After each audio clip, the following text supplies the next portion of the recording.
They say there was a man out on the Cristo Flats who could gentle any horse God ever made angry, but no living person could do the same to him. I watched folks try. Preachers, women, whiskey, money, the slow grind of years. Nothing took. He'd stay a season, break your worst colt into a saddle lamb and be gone before the hay was in, leaving nothing but a folded blanket and a name half the town spelled wrong. So when Josephine Marsh stood up in the middle of a dry, dying summer and asked that man to marry her, not sweet, not soft, but the way you'd ask a stranger to help you lift something too heavy to carry alone, everybody in Bickers Ford held their breath and waited for him to run. He didn't run. He said 4 words. And I've turned those 4 words over in my head every night for 11 years because they changed her. They changed him, and God help me, they changed me too. My name's Amos Kettle. I keep a ledger of every calf born and every debt owed and every man buried on this stretch of grass, and this is the one account I never could make balance. Let me tell you how it started. The colt was killing itself against the corral rails, and nobody would go in. That's where I'll start, because that's where I was standing, leaning on the top rail of Josephine Marsh's breaking pen with my bad hip aching, and my little tally book open in my hand, though there was nothing to tally except a horse that wanted to die. They'd called it Thunderhead on account of its color, storm gray with a black mane, but the name fit its temper better than its coat. Some fool army buyer had run it half to ruin with a rope and a whip, then sold it cheap to the Marsh place as green broke, which is a lie men tell each other in daylight. The animal wasn't green. It was ruined. There's a difference, and I'd written it down that morning in my book like it mattered. Thunderhead, 4 cannot be used, recommend sell for hide money. I'd underlined it twice. I'm a man who underlines things. My late wife used to say I'd underline my own gravestone if they gave me the chalk. The colt reared and came down, and slammed its shoulder into the rails, so hard the whole pen jumped. 2 of Marsh's hands, young Perry and the Dutchman, were up on the fence with ropes, and neither one of them was fool enough to drop down inside. You could see it in their faces. It wasn't cowardice. It was arithmetic. That horse would stove a man's chest in and never think twice. "Sell it," I said to Josephine, who was standing beside me.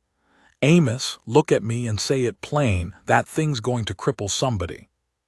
She didn't look at me.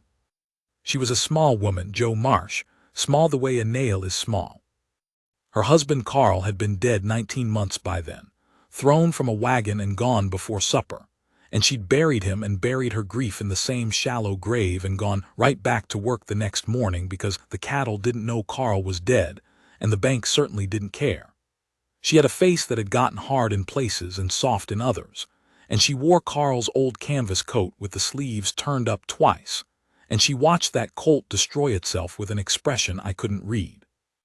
"He's not mean," she said finally. "He's trying to break his own neck." "He's scared," she said it quiet. "There's a difference between mean and scared, Amos. You of all people ought to know that." I let that go. She meant it kindly, and it landed like a slap anyhow, which is the way of true things. Here's the piece of context I have to give you, or none of the rest makes sense. The Marsh ranch was drowning. Not in water, Lord, there wasn't any water. That was half the trouble, but in debt. Carl had borrowed against the land to buy the north section the year before he died, betting on rain that never came. Now the note was held by the Cattlemen's Trust down in Ellsworth, and the man who ran the Ellsworth branch was named Dorsey Whitlock, and Dorsey Whitlock wanted the marsh land the way a hungry man wants bread. He'd offered to buy Joe out 3 times, each time lower, each offer more like a threat wearing a hat. So a Greenbroke army colt that could be gentled and sold as saddle stock was money. And a colt that killed itself in the pen was one more line in the ledger with a minus in front of it. Joe needed that horse to be worth something. She needed a lot of things to be worth something that summer, herself included, and I think she was standing at that rail asking the animal a question she couldn't ask out loud. That's when Roan Dell rode in. I want to describe how he came because it tells you the man before he ever said a word.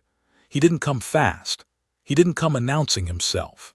He was down at the far end of the road on a plain bay mare, riding at a walk, the way a man rides who's got nowhere he's expected and no one waiting. He'd heard we needed a breaker. Word travels the flats like dust travels, everywhere and belonging to no one. And he'd come to hire on for the season, same as he'd hired on at a dozen ranches before, same as he'd leave. I knew of him. Everyone did. Rondell breaks anything, stays for nothing. That was the whole of his reputation, and it was accurate as a survey. He'd been at the bar T2 summers back and gentled a mule everyone had given up on, and old Bill Terrell had offered him a foreman's wage to stay on permanent, and Rondell had thanked him and been gone by frost. He'd been at the Klim place. He'd been down in the nations. Nobody could say where he was from, and nobody could say where he'd go. And the general opinion, delivered over enough whiskey, was that Rondell was a man who'd had something once and lost it, and decided the price of keeping things wasn't worth paying twice. He got down off the mare stiff. He wasn't young, 40-some, with gray coming into a dark beard, and he tied her to a post, and he didn't say good morning to anybody. He just walked up to the rail beside me and looked at Thunderhead go to war with the fence, and he watched a long time, longer than was comfortable, and then he said the first words I ever heard out of his mouth. "Who hit him?" Not who owns him, not how much, who hit him. Joe turned, looked at this stranger. Something passed over her face, surprise, and under it something else, the way a person looks when someone unexpectedly says the true thing they've been thinking. "Army buyer," she said, "before us. We've had him 3 weeks. Nobody's touched him but to feed him." Rondell nodded slow. He kept watching. The colt reared and struck the rail and blew snot and rolled his eyes white, and every man there flinched, and Rondell didn't flinch. He had a way of being still that wasn't calm exactly. It was more like the stillness of a man who's decided the worst thing already happened to him a long time ago, so what's a horse? "I'll need the pen cleared," he said. "Everybody off the fence." Perry laughed. "Mister, you go in there, you're gonna get killed." "Then I'll need it cleared so nobody sees it," Roan said. And it wasn't a joke and it wasn't brave, it was just flat, and something about the flatness of it made Perry get down off the fence. I'll tell you what he did, because I wrote it in my book that night, and I've read it back to myself more times than I'll admit. He didn't rope the colt, he didn't crowd it. He walked into that pen slow and he went to the far corner, the corner farthest from the animal, and he sat down. In the dirt, cross-legged like a boy, like it was nothing, like there wasn't 1,000 pounds of terror sharing the pen with him. And he took off his hat and set it on his knee, and he looked at the ground and not at the horse. And he waited. Thunderhead charged him twice. First time Roan didn't move, the colt pulled up short 6 feet away, snorting, confused, because the man wasn't running and there was nothing to run from and nothing to fight. Just a shape sitting quiet in the dirt, getting smaller in its threat every minute. Second charge pulled up shorter. By the third time the colt came at him, it wasn't a charge, it was a question. It came close, and it swung its big, ugly, beautiful head down, and it snorted hot on the back of Rondell's neck. And Rondell did not move, did not reach, did not do one single thing except breathe. And I watched a horse that had been trying to die all morning stand there and shake and decide, for reasons known only to horses and to men who have been where that horse had been, to live. It took 2 hours. Nobody left. Nobody talked. Joe had her hands white on the top rail and her lips pressed thin, and once I looked over and there was water standing in her eyes, and I looked away because it wasn't mine to see. When Rondell finally stood up slow, so slow, and laid one hand flat on the colt's neck and the colt let him, a sound went through the little crowd at the fence that wasn't a cheer. It was more like the sound people make in church. He didn't turn around to see if we were impressed. He never once, in all the time I knew him, turned around to see if anybody was impressed. He just stood there with his hand on the horse, saying something too low to hear, and I understood then why nobody could tame Rondell. You can't tame a man who's already given everything he had to giving. There was nothing left over in him to catch hold of. He'd spend himself entire on a broken horse and have nothing for a supper conversation, nothing for a woman's kindness, nothing for the warm, ordinary business of belonging to a place. He'd poured it all into the one thing he could stand to do, which was fix things that were hurt, and then move on before the thing he fixed could need him for anything more than fixing. I understood it. I even admired it, in the cowardly way we admire in others the running we wish we had the nerve to do ourselves. Jo hired him that afternoon. Of course she did. She'd have hired the devil himself if he could turn a killer colt into cash money, and she was too honest with herself not to know it.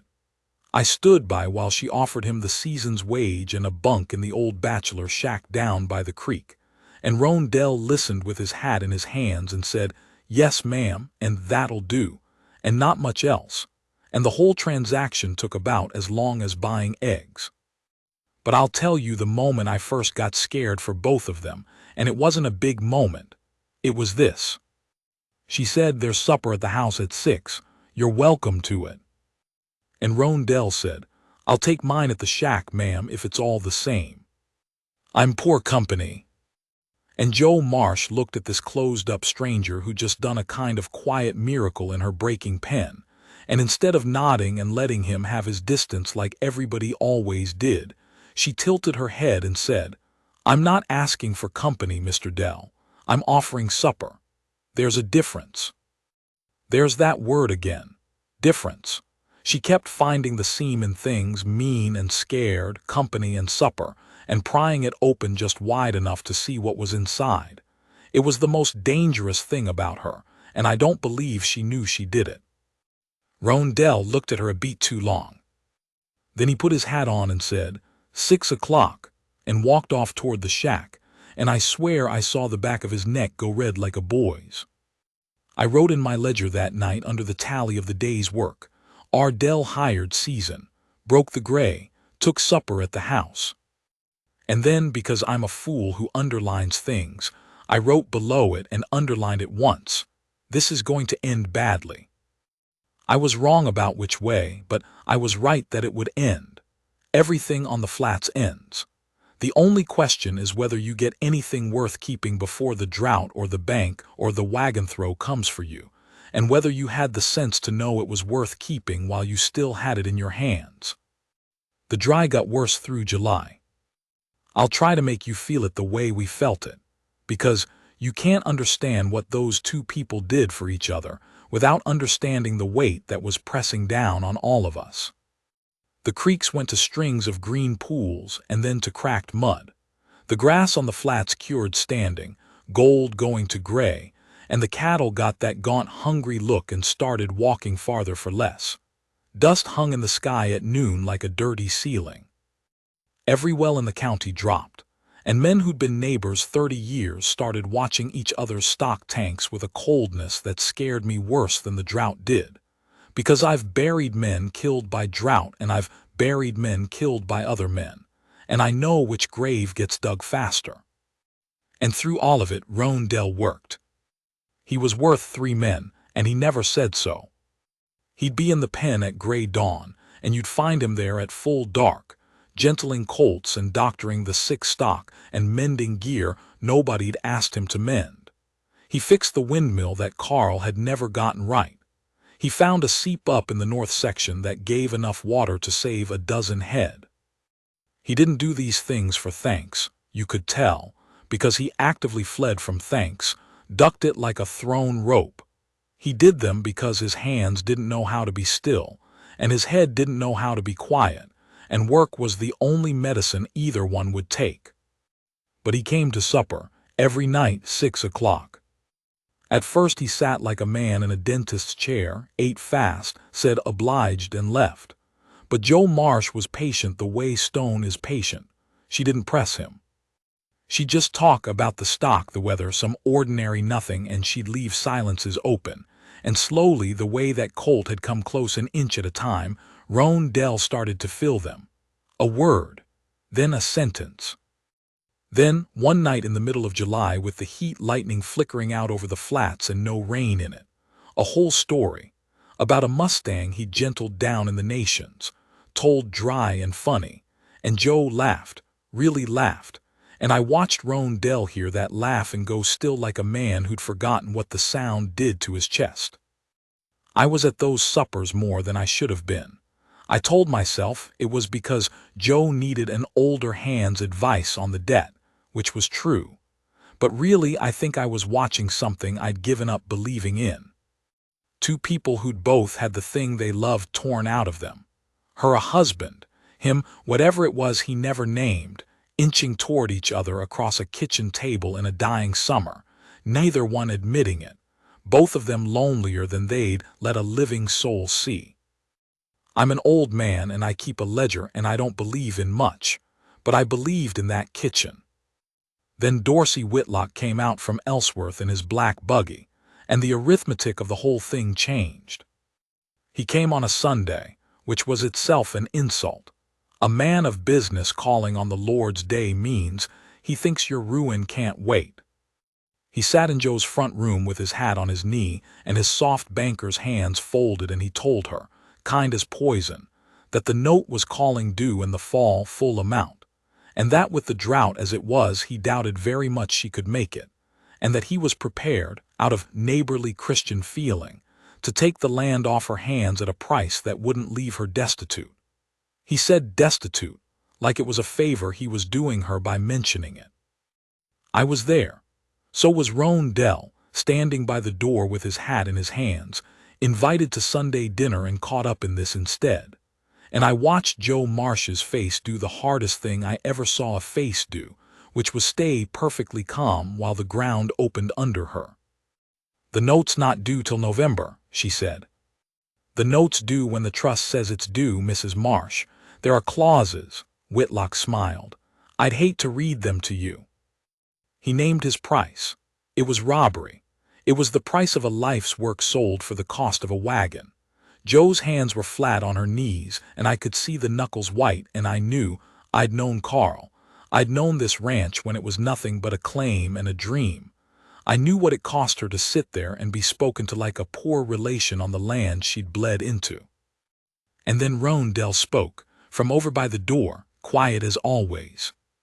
"How much water on the north section, Mr. Whitlock?" Whitlock turned, annoyed. "I beg your pardon." "The seep up north, you know about it." Roan turned his hat slow in his hands. "'Cause I found it good water. Year-round, near as I can tell. Whole section's worth double what you're offering, drought or no drought, and a man in your business surely knows that, which makes me wonder why you're offering half." The room went dead quiet. Whitlock's soft face did an ugly thing. "And who," he said, "are you?" "Hired man." Roan put his hat on. "Nobody. Just a fella who's gentled enough scared animals to know one when it's trying to run somebody off cheap. I want to be honest with you because Joe made honesty a habit I couldn't shake. I don't know if that seep was worth what Roan said. I never found out. I don't think it mattered. What mattered was that Dorsey Whitlock had come to that house expecting a lone widow he could frighten, and he'd found instead that she wasn't alone, and that the man standing by her door wasn't afraid of him, and that arithmetic, the arithmetic of a scared woman versus a scared woman with somebody at her back, is a different sum entirely. Whitlock left angry, which is more dangerous than Whitlock kind, and I knew we hadn't heard the last of him. I wrote it in my book that night, Whitlock calling the note, "Trouble coming with the fall," underlined twice. But I also wrote something else, something I almost scratched out and then didn't, because it was true, and I've made a rule with myself to leave the true things standing even when they scare me. Joe had walked Roan out to the porch after Whitlock's buggy disappeared into the dust. I was inside, but the window was open, and I heard her say low, "You didn't have to do that." And I heard Dell say, "No, ma'am, I didn't." And then a long silence, the kind with everything in it. And then his boots going down the steps, walking away toward the shack like always, like a man who'd said one word too many and was fleeing back to the safety of saying none. He stayed, though. He didn't ride out that night the way I half expected, the way his whole reputation said he would, the minute a place started needing him for something more than fixing horses. He stayed. I underlined that too. The fire started on the Klim place and came for us with the wind behind it, and that was the night I learned what Roan Dell would run toward. I'd had it wrong. All summer I'd figured him for a man who ran away from things belonging thanks the weight of being needed. It took a grass fire in the third week of August to show me the truth, which was worse and better both. Roan Dell didn't run from what scared him. He ran from what he wanted. Fear he'd walk right into. It was hope that sent him fleeing. But I'm ahead of myself. Let me lay it down in order, the way I laid down the day's tally. It hadn't rained since June. I want you to sit in that a second, because folks who have never lived on the flats can't feel the size of it. 2 months and not a drop. The ground had cracks in it you could lose a chicken down. The wind came out of the west every afternoon dry as an oven door, and it carried grit that got in your teeth and your eyes and the seams of your soul, and every man on the flats had stopped saying when it rains and started saying if, and we all knew what if meant. It meant the end. It meant Whitlock's price, or worse, no price at all. The marsh cattle were down to bone. Roan had them working the north seep in a couple of dugout holes, and between his windmill repair and that year-round water he'd found, Joe was keeping more head alive than any neighbor for 10 miles, which was its own kind of danger, because a hungry country notices who's still got water, and men were getting that look I'd warned you about. And then the fire. Somebody's cook fire, or a wagon spark, or the dry lightning that had been flickering empty over the flats for weeks. Nobody ever knew, and it didn't matter. What matters is that a wall of flame came up out of the southwest one evening at dusk, and the whole sky went the color of a wound, and every soul in the county grabbed a wet sack and a shovel and rode toward it, because on the flats you fight a fire or you don't survive one.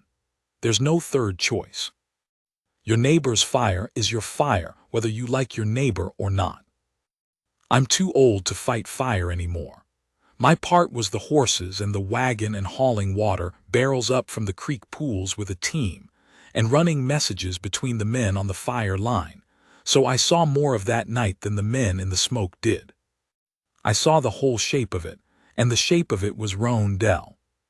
He was everywhere along that line, beating flames with a soaked hide, digging brake lines faster than men half his age, and when the fire jumped the first break and came at the marsh south pasture where the last of the good grass was, the grass that meant whether those cattle ate come winter, Roan Dell did a thing I've never seen a man do before or since. He fired the grass himself. Deliberate. Set a backfire, a controlled burn running toward the wall of the big fire, so the two would meet and eat each other and starve in the middle where there was nothing left to burn. It's an old trick and a desperate one, and it can kill you dead if the wind shifts, which the wind on the flats does the way a cat changes its mind. Everybody knew it. That's why nobody else had the nerve. And I watched Roan Dell stand in that narrow burning corridor between his own little fire and the big one coming, timing it, reading the wind with his face turned up like he was listening to it, and I thought, he's going to die and he doesn't care, and that's exactly why he won't. The fires met. They ate each other.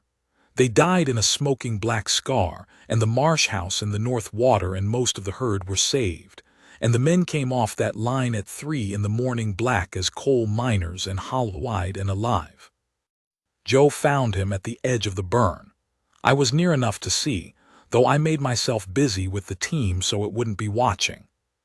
He was sitting on the ground, that same cross-legged boy's sit I'd seen him do in the colt's pen, like it was the posture his body went to when it had nothing left, and his hands were burned, not bad but burned, blistered across the palms, and he was staring at the black ground like he was somewhere else entirely, some other fire, some other year.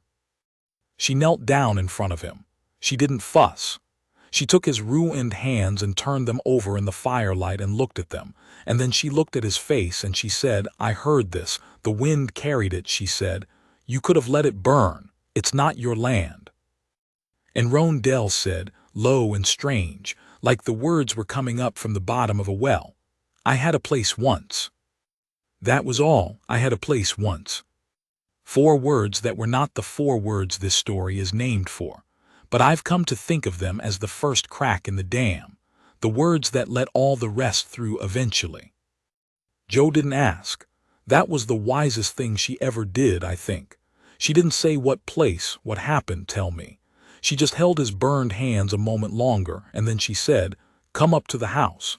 I've got salve and I've got coffee, and you're not sleeping in that shack tonight with your hands like this." And Rondell, this man who took his supper apart from folks, who fled thanks, who'd never once let a kindness land square on him all summer, Rondell let her pull him up. Let her lead him to the house. Let her doctor his hands at the kitchen table by lamplight, while the whole flat smoldered black outside the window. I know because I was there, drinking her coffee in the corner, pretending to rest my hip. And I watched her wrap his hands in strips of an old sheet, careful, her head bent, and I watched him watch the top of her bent head with an expression on his face I can only call grief. The grief of a man who's found something he swore he'd never let himself find again, and knows what it costs, and can already feel the leaving in it.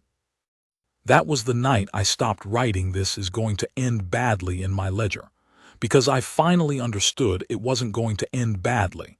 It was going to end the way all the best things end out here, which is to say, at a price. The only question left was who'd be willing to pay it. The trouble is, the fire that saved the grass didn't save the note. 2 weeks after the burn, Dorsey Whitlock came out again, and this time he wasn't kind, not even the poison kind. He'd found his clause.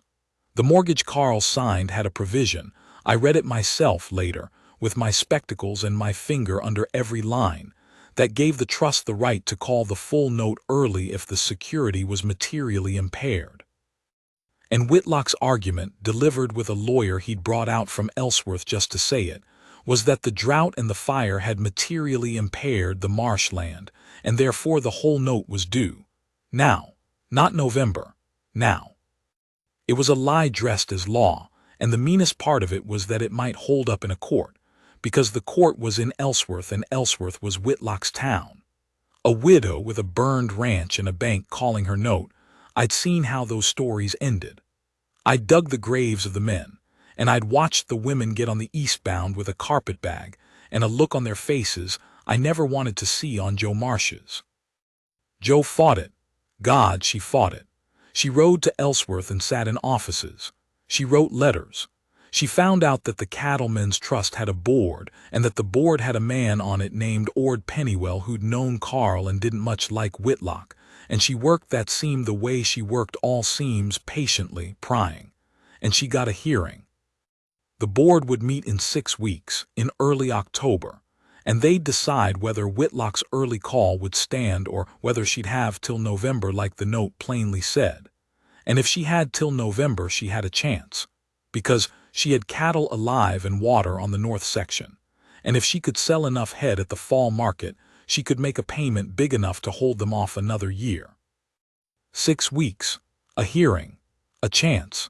That was the shape of the hope, and it was thin as a strand of that Green Creek water, but it was hope, and out on the flats you learn to drink whatever water there is. And here is where the heavy thing happened, the thing I've turned over more nights than the 4 words, because I was the one who put it in her hand, and I've never been sure I did right. I was going through the Marsh books with her. She'd asked me to, being an old hand at ledgers, and Lord knows her arithmetic and mine were the only walls standing between her and Whitlock. And I found it. In Carl's papers. A deed. Carl Marsh, before he died, had bought a little parcel down on the Cristo, 40 acres. Nothing much, scrub and a spring, and he'd bought it in his own name, separate from the ranch, separate from the mortgage. It wasn't tied to the note. Whitlock couldn't touch it. And 40 acres with a spring in a drought year with every man in the county desperate for water. I did the sum 3 times to be sure. 40 acres with a spring was worth cash money. Enough, maybe, to make the November payment on her own. Enough to not need the hearing at all. Enough to not need anybody. But there was a catch, And the catch is the whole story. The 40 acres with the spring. The only buyer with money enough and reason enough to want it was Dorsey Whitlock. You see the shape of it. Joe could sell the one thing Whitlock couldn't take to Whitlock to save the thing he was trying to take. She could hand her enemy a piece of Carl's dream to keep the rest of it. She could make the payment, hold the ranch, and never have to stand in front of that board and beg. But she'd have to do it by giving Dorsey Whitlock exactly what he wanted: a foothold, a spring, a first bite of the marsh water, and both of them would know it. And he'd smile his poison smile the whole time she signed. Or she could not. She could keep Carl's 40 acres whole, refuse to feed the man an inch, and stake everything on 6 weeks and a hearing and a board and a chance thin as creek water. And if the hearing went wrong, she'd lose it all. The ranch and the 40 and the pride, all of it, and get on the eastbound with the look on her face. I brought her the deed. I laid it on the kitchen table and I explained the sum and I explained the catch. And then, because I'm an old man who's watched too many good people ground down, I did the thing I've never been sure of. I told her to sell. Take the sure thing, Joe, I said. I've buried the folks who bet on hearings. Sell him the 40, hold your ranch. There's no shame in it. And Joe Marsh looked at that deed on the table a long, long time. Long enough that the coffee went cold. And when she looked up, her eyes were dry and her jaw was set in a way I'd learned to be afraid of. And she said the thing that told me everything about why she was going to do what she eventually did, 3 weeks later, in front of the whole town. Carl bought that spring to leave me something of my own, so I'd never have to sell myself to keep a roof. She put her hand flat on the deed. If I sell it to Whitlock to hold this ranch, then the ranch isn't mine anymore, Amos. It's just the price I paid to bend over for the man who spent 2 years trying to break me. I'd be living on land I kept by proving he was right, that a woman alone can always be squeezed till she gives him what he wants. She shook her head slow. No. If I'm going to keep this place, I'm going to keep it standing up, not on my knees. And she picked up the deed, and she put it back in Carl's box, and she closed the lid. I want to tell you I argued. I want to tell you I fought her, made her see sense, because sense was on my side and I loved her like the daughter I never had and I was scared to death for her. But I didn't, because I looked at her face and I understood that she wasn't being stubborn, or she was, but stubbornness wasn't the root of it. The root of it was that Joe Marsh had decided there were things worth more than survival, and that a life kept by selling the last free piece of yourself wasn't a life she wanted to wake up in. And a man doesn't argue a soul out of the one thing holding it upright, not even to save its body. So I closed my mouth, and I went home and wrote in my ledger, Joe won't sell the 40, staking it all on the hearing. God help her. God help us all. And I did not underline it because some things are too big to underline, and putting a line under them feels like pretending you're in charge. Now understand, Roan Dell didn't know about the deed. That was Joe's business and mine, and she kept it close. But he knew about the hearing and he knew the stakes, because you can't hide the smell of a bank closing in on a ranch. It gets in everything like the fire smoke did. And I watched what the knowing did to him, and it near broke my heart. Because Roan Dell was leaving, getting ready to. I could see the signs. I'd heard about them for years, the way he'd start to go, and now I was watching it up close. He started sleeping less at the shack and more with the herd, out under the sky, putting distance between himself and the house. He stopped coming to supper first one night, then another, then a whole week of obliged, ma'am, I ate with the stock. He started fixing things with a kind of desperation, patching every fence and mending every strap, and I understood at last what that was. It was a man settling accounts, leaving the place better than he found it, so he could tell himself he'd given fair value, so he could ride out at Frost the way he always did, the way his whole life had trained him to, before the wanting got any bigger than he could carry away. He was going to run, not from Whitlock, not from the drought, from Joe, from the kitchen and the coffee and the top of her bent head, from the terrible risk of belonging to a place that might be taken from him. Because Roan Dell had had a place once, and lost it, and I finally understood that whatever he'd lost had cost him so much that he'd rather leave 100 times of his own choosing than be left, be broken, be made to bury a second home in the same shallow grave. I knew it, and Joe knew it. She wasn't a fool. She'd hooked a wild thing and she could feel it pulling toward the tree line, and she had a choice as heavy as the deed on the table. She could let him go. Kind and quiet, the way everybody always let Rondell go, thanking him for the season and watching the bay mare walk off down the road, and she'd keep her pride and her privacy and never have to hear him say no. Or she could do the other thing. The thing no woman in that country in that year was supposed to do. The thing that would set every tongue in Bickers forward wagging and give Whitlock ammunition, and risk a humiliation worse than the banks. She could reach out and take hold of the wild thing before it ran, in front of God and everybody, and ask. I didn't know yet which she'd choose. Neither did she, I think, not for certain, not until the day it happened. But I'll tell you the moment I knew she was going to do something, because it's the last thing I'll set down in this part, and it stayed with me the way the important small things do. It was the evening before the day of the forewords. I'd come by with the tally of the fall stock, and I found Joe out at the corral in the last light, and Rondell was in there with Thunderhead, the killer colt, gentled now, saddle broke, a good using horse, worth real money, the first thing that had gone right all summer. And Roan was going to sell him. That was the plan. Sell the gray at the fall market to raise cash for the hearing. It was Roan's own idea. He'd said the horse would fetch top dollar now, and Joe needed dollars more than she needed a saddle horse. And I watched Joe Marsh stand at the rail and watch Rondell run that gray colt through its paces. Easy, the two of them moving like they'd been made to. The ruined animal and the ruined man, both of them gentled by patience into something that could be trusted again. And I watched her face, and I saw her understand something. She saw that Rondell could gentle anything hurt, any horse, any wild, broken, frightened thing that came to him scared and expecting a whip. Anything except himself. He could give every wounded creature on the flats the one thing it needed: time, patience, a hand held still until the fear ran out. But he'd never once turned that gift on his own heart, because he didn't believe he was worth gentling. He believed he was worth leaving.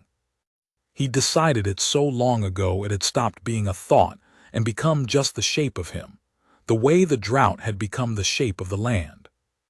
And I watched Joe Marsh decide, standing at that rail in the last gold light, that she was going to do for Rondell what he'd done for the colt. Walk into the pen, sit down in the dirt, and wait out in the open where he couldn't pretend he didn't see, until the frightened thing came close enough to be touched. She looked at me. She'd caught me watching, and she didn't look away and she didn't explain. She just said one thing, quiet in that voice that kept finding the seam in everything. He gentled every scared thing on this place, Amos.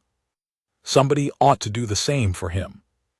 Then she turned and walked back to the house, and Rondell rode the gray colt in a slow circle in the falling dark, and I stood at the rail with my ledger unopened in my hand, and for once in my life I didn't write anything down at all.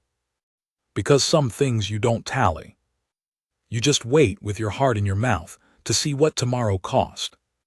She did it on a Saturday, in front of the whole town, at the fall stock sale, and I have never in my life been so afraid for anybody as I was watching Joe Marsh walk across that sale yard toward Rondell with her chin up and her hands shaking. Let me set it down proper, because the where of it matters as much as the what. The fall stock sale was the biggest gathering the flats had all year.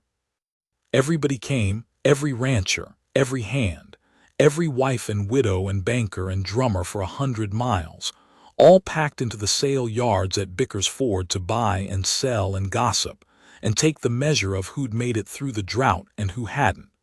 It was where the county counted itself.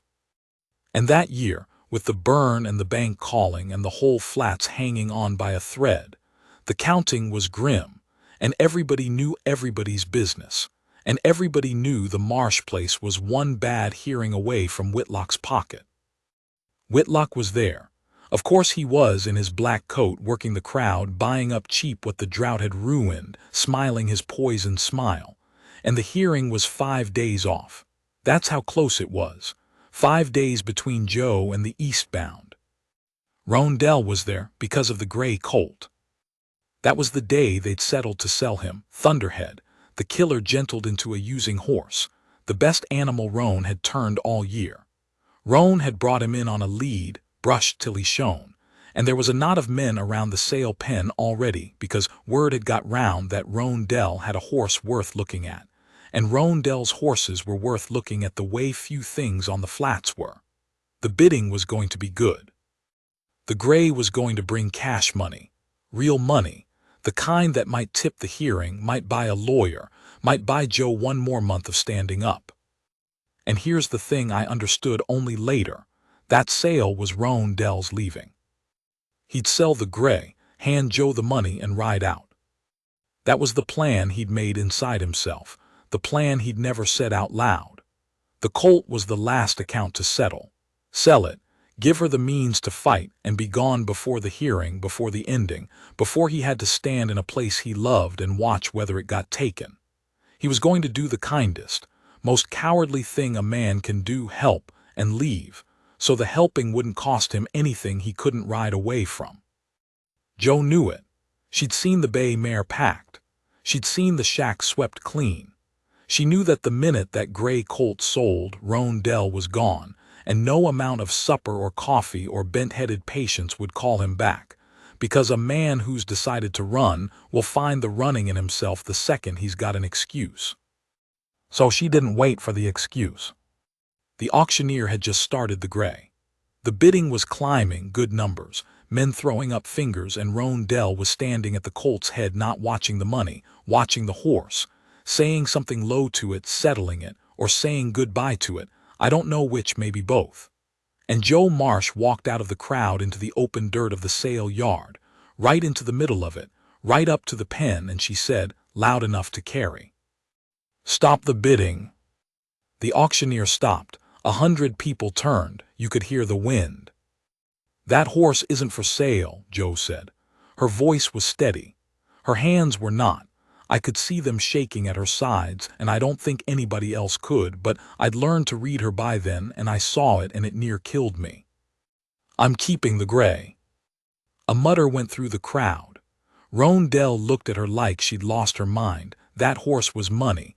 That horse was the hearing. That horse was the whole plan, and he started to say it, started to say, "Joe, you need the—" And Joe Marsh took one more step, so she was standing right in front of him, close, in front of the whole gawking county, in front of Whitlock and the auctioneer and God and everybody, and she said the thing. She said, "I'm not selling that horse, and I'm not selling Carl's 40 acres, and I'm not selling one more piece of my life to hold on to the rest of it. I'm done selling." Her chin came up. "I've got a hearing in 5 days I might lose. I've got a ranch that might not be mine by Christmas. I've got nothing to offer any man but debt and drought and a fight I might not win." She took a breath, and her voice didn't break, though everything in her face was breaking. "And I'm asking you to marry me anyway, Rondell. Not to save me. Not because I need a hand or a name or a man to stand between me and Whitlock. I've got no use for a rescue. I'm asking because you're the only person I've met in 19 months who I'd want beside me whether I win or lose. And I'd rather lose this whole place standing next to you than keep it standing alone." I have to stop a second, even now, writing it, because you have to understand what she did. She didn't ask him from strength. She asked him from the middle of her ruin, with her hands shaking in front of everyone, offering him nothing but a fight she might lose, and that was the genius of it, though I don't think she planned it as genius. I think she just told the truth. Because a rescue, Rondell could have refused. A rescue was a thing he could ride away from with his pride intact. "She doesn't really need me, she'll be fine." But she'd taken that away from him. She'd stood there and said, "I might lose. I probably need you less than I want you, and I want you anyway." She'd offered him the one thing he'd never once been offered in his whole running life. Not to be needed, to be chosen, by someone who could survive without him and wanted him regardless. You can run from being needed. Being needed is a debt, and Rondell paid debts and rode on. But you cannot outrun being chosen freely by clear eyes with nothing owed. There's no excuse in it to run from. There's only a yes or a no. The sale yard was dead silent. 100 people. Whitlock frozen mid-smirk, the auctioneer with his hammer in the air, the gray colt swinging his head between them like even he was waiting. And Rondell stood there and looked at Joe Marsh, and I watched a lifetime of running die in his face. I watched every mile he'd ever put between himself and a home come up in his eyes at once. I watched the man who gentled every scared thing on the flats finally get gentled, stood out in the open where he couldn't pretend not to see, by a woman who'd walked into his pen and sat down in the dirt and waited. His jaw worked. His burned hands, healed now but scarred, opened and closed.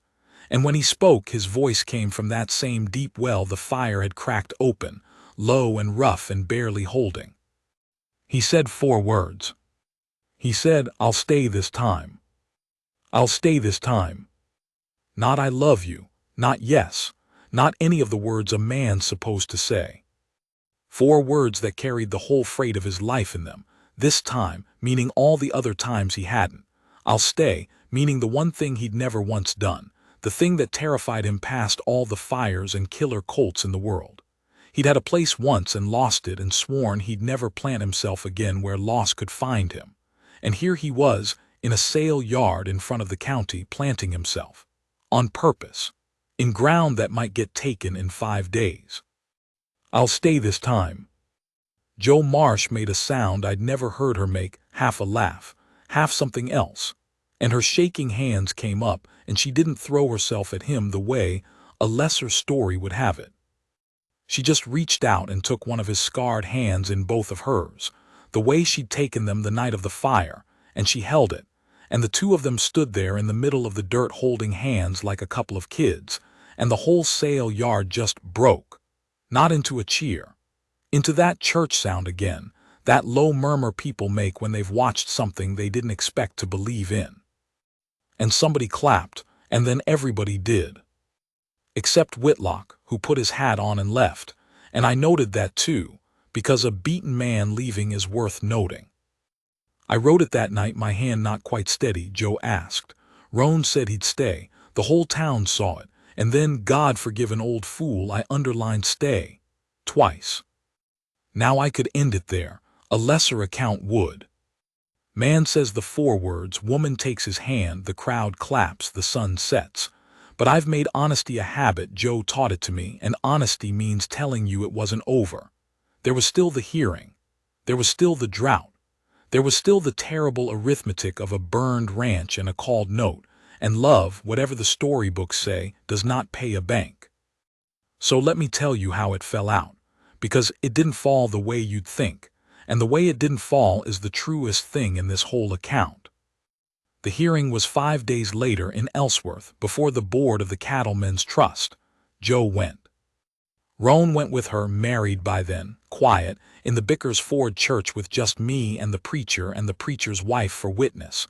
No fuss, because there wasn't money for fuss and neither of them wanted it. And I went too, being the one who knew the books. And Joe Marsh stood up in front of that board and did not beg. She laid out the ledgers. She showed the water on the north section, real, year-round, Rhone seep. She showed the cattle alive when her neighbors were dead. She showed a fall payment she could make from the honest sale of stock, and she showed the note plain as day due in November, not October, and she called Whitlock's early call what it was.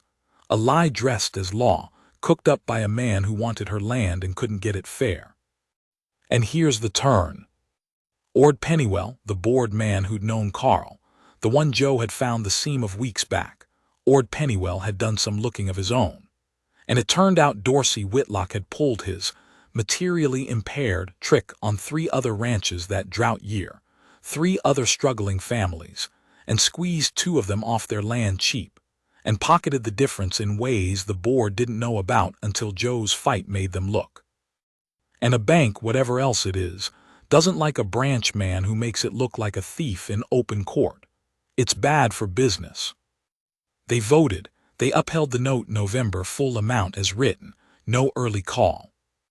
And they gave Joe till November to make it, which, with the stock sale and the water and Roan's wages, and the payment she'd shown them she could raise, she could do. And they started an inquiry into Dorsey Whitlock's dealings that saw him gone from the Ellsworth branch by the new year, off to wherever poison men go when the county gets wise to them. Joe Marsh kept her ranch. She kept it standing up, not on her knees, not by selling Carl's 40 acres, not by handing Whitlock 1 inch of water. She kept it the hard way, the whole way, and she kept the free piece of her life Carl had bought her, and she kept the man who'd said he'd stay. And I will tell you, walking out of that hearing into the Ellsworth Street with Joe on one side of me and Roan Dell on the other, I felt something I hadn't felt in the 19 months since Carl went into the ground, something I'd near forgot the shape of. I felt like the flats might not be only a place where things get taken. I felt like, once in a great while, if somebody's stubborn enough to stand up and honest enough to ask plain, a thing might get kept. That was 11 years ago. The drought broke that November, rain, real rain, the first in 5 months, coming down on the just and the unjust and the marsh grass alike, and I stood on Joe's porch and watched Roan Dell walk out into it with his hat off and his face turned up, the same way he'd read the wind the night of the fire, except now he wasn't listening for danger. He was just standing in it, letting it land. A man who'd finally stopped running long enough to get rained on. They're still there. The Marsh place, the Dell place now, I suppose, though everybody still calls it Marsh's out of habit, and Joe never made him take her to it.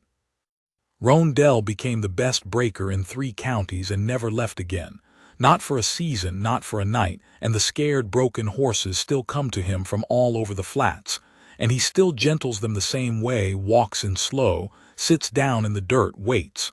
But he comes to supper now, every night. 6 o'clock. And he's not poor company anymore, not by a mile. He tells his dry, funny stories and Joe laughs her real laugh. And there's a boy now, 10 years old, gray-eyed, who can already sit a horse like he was born on one, and who follows Roan Dell around the place like a shadow follows a man in the morning. The gray colt, Thunderhead, the killer nobody could tame, Joe never sold him.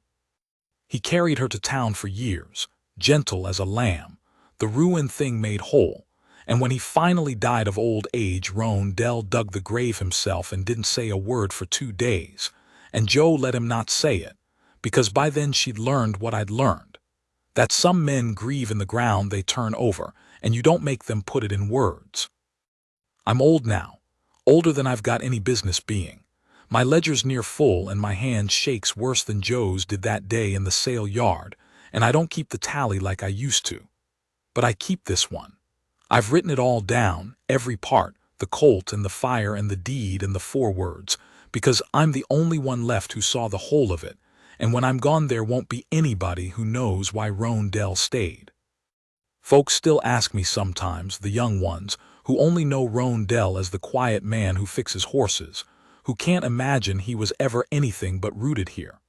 They ask how a woman got a wild thing like that to settle, and I tell them the truth, which is that she didn't get him to do anything. She just stopped waiting to be rescued and did her own rescuing, out in the open, with her hands shaking, offering nothing but a fight she might lose. And I tell them his forewords, "I'll stay this time," and I tell them what I've come to believe those words really meant, which is this. Everybody thought Roan Dell couldn't be tamed, but he wasn't wild. He was scared, same as the gray colt, same as all of us out here on the flats where the drought and the bank and the wagon throw come for everything you love. There's a difference between wild and scared. Joe taught me that first day at the rail of the breaking pen. Wild wants to run free. Scared just wants to run. And the only cure for scared isn't a rope or a whip or a stronger hand. It's somebody willing to walk in slow and sit down in the dirt and wait. I've turned it over 11 years now, every night near about, And I still can't make the account balance how much she risked against how much she gained, what it cost him to stay against what it would have cost him to go. It doesn't add up. Love never does. It's the one figure in all my ledgers that won't come out, even no matter how many times I run the sum. But I've stopped trying to balance it. Some things you just leave standing. Some things you don't tally. You just watch two people at a kitchen table in the lamplight, an old ruined man and a stubborn free woman, holding onto a place and each other against everything the flats can throw, and you close your book and you're glad.